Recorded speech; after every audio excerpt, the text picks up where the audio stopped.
can be a couple different things. If you're operating an 18-wheeler while impaired, if you actually got the 18-wheeler and are operating it, then you're going to get tagged for an aggravated DUI.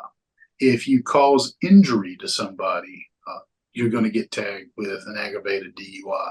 If you kill somebody, you're going to get tagged with an aggravated DUI. Those are the things that make an aggravated DUI. It's not your blood alcohol content. It's not how many DUIs you've had. It has certain new components that come into it, and that gets pretty serious real quick and in a hurry. You could argue that they're actually easier to defend. Oh, really? Because Okay. there's a new element that must be presented. So for somebody to be found guilty of a crime, you have to be just take a straight DUI first offense.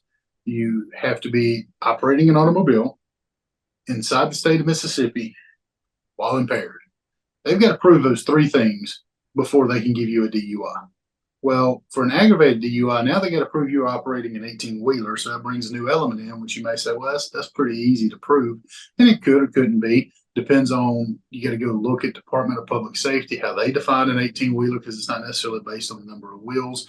They do it on gross vehicle weight. If you look at the license, it's whether or not you can operate it. For example, we have a Class D endorsement, which is a light commercial endorsement, which really threw people off for a little while. So there may be new elements that come into it.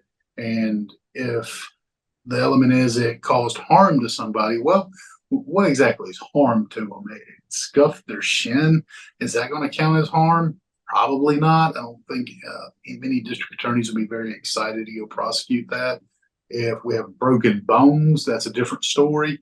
And obviously, if they've caused death, then that's a new element. You got to show that the person died as a result of this.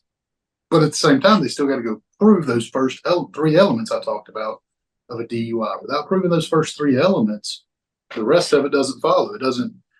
They've got to prove the impairment and operating an automobile in the state of Mississippi. If they can't do that, then it's going to die absolutely. Aggravated DUI just brings new elements into it.